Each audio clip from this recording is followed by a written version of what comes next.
I always thought I understood him. My stepfather had been in my life for years, a steady presence, someone I could predict. But that night, everything changed. That night, I realized there were sides to him I had never seen before, sides that made my stomach tighten, my breath catch, my entire world tilt just slightly off its axis. It started like any other evening. The house was unusually quiet. My mother had gone out for the weekend, leaving just the two of us in the house.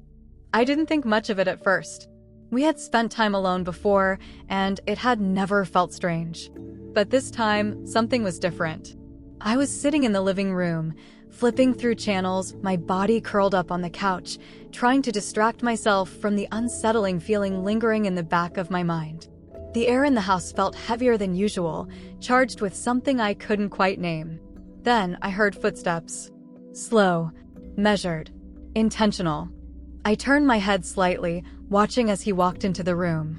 There was something about the way he carried himself that made my pulse quicken, something too casual, too at ease.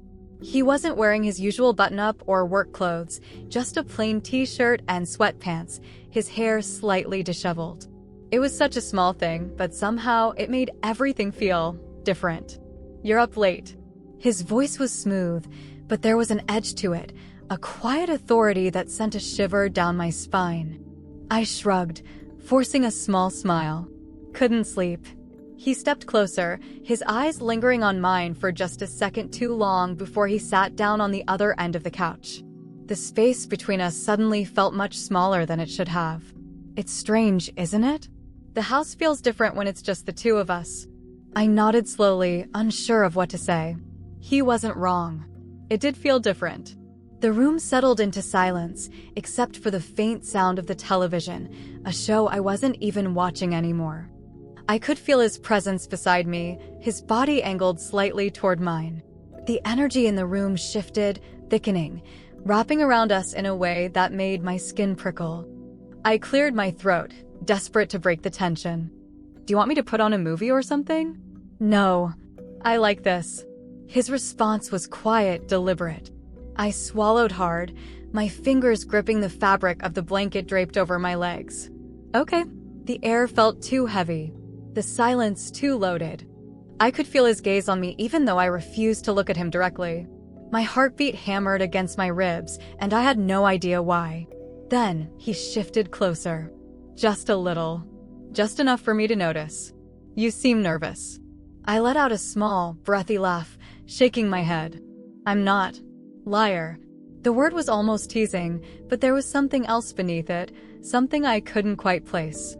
My stomach flipped, my throat suddenly too dry. I turned to him then, finally meeting his eyes. And what I saw there made my breath hitch. There was something unreadable in his expression, something intense, something that sent a slow, curling sensation through my body. I should have looked away. I should have ended whatever this was before it could begin. But I didn't. Instead, I held his gaze, feeling the weight of something unspoken pass between us. Seconds stretched into something longer, something more dangerous. My fingers tightened around the blanket in my lap, my breath coming in slow, measured draws. He was too close now, the air between us filled with an electric charge I didn't know how to diffuse. I shifted slightly, pressing my back against the couch, creating just enough space to remind myself that there was still distance, still a boundary I couldn't cross. But then, he moved too.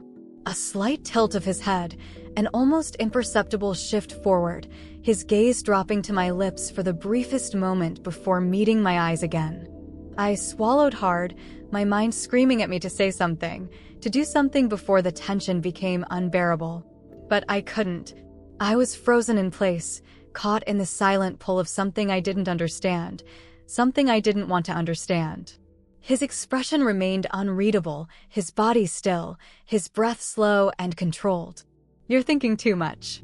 The words were soft, almost a whisper, but they sent a jolt through me. I let out a shaky breath, forcing a smile. "And you're not thinking at all." His lips curled slightly, amusement flickering in his eyes.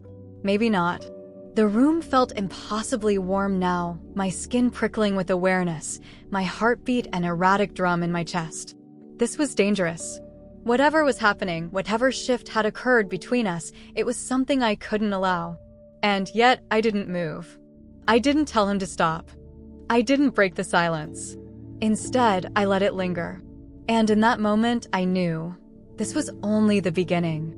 The silence stretched between us, thick and unbreakable. The weight of the moment pressed down on me, making it hard to breathe, hard to think. I should have said something. I should have moved. But I didn't. I just sat there, feeling the heat of his gaze, feeling the shift in the air between us, something unspoken, something dangerous. I swallowed hard, my fingers tightening around the blanket in my lap. I should go to bed. You could. His voice was low, almost amused. But there was something else beneath it, something heavier. I forced myself to stand, my legs shaky beneath me. Good night, I said quickly, needing to put distance between us, needing to escape whatever this was before it swallowed me whole.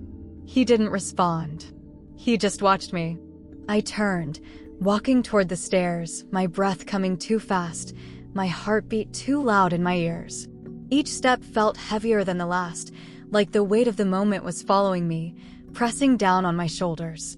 I made it to my room, closing the door behind me with a quiet but decisive click. For a long time, I just stood there, my hands gripping the doorknob, my body tense. What just happened? I exhaled sharply, shaking my head as if I could physically rid myself of the thoughts racing through my mind. This wasn't real. It was just a weird moment. A misunderstanding. Nothing more. I climbed into bed, pulling the covers up to my chin, squeezing my eyes shut. I needed sleep. I needed to forget. But even in the darkness, I could still feel it. The weight of his gaze. The quiet tension in the air. And I knew this wasn't over. Morning came too quickly. I woke up groggy, my body heavy with exhaustion. For a brief moment, I had forgotten about last night. But then, as soon as I sat up, it all came rushing back. I took a deep breath, forcing myself to shake it off. I was overthinking. I had to be. I threw on a hoodie and headed downstairs, hoping the normalcy of daylight would erase whatever had happened in the shadows of the night. But when I entered the kitchen, he was already there. Leaning against the counter, sipping his coffee, looking as composed as ever. For a second, I considered turning around, retreating back upstairs, but it was too late. He had already seen me. Morning. His voice was casual, like nothing had happened. Like last night was just a figment of my imagination. I forced a small smile. Morning. I moved toward the fridge, pretending to look for something, just to avoid his gaze. But then, I felt him behind me. Not too close, but close enough. Close enough for my body to tense.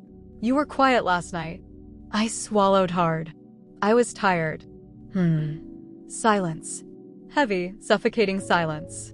I turned, finally meeting his eyes, searching for something, some sign that I had imagined it all. That it was nothing. That I was making this into something bigger than it was. But the way he looked at me, I hadn't imagined it. I needed to leave.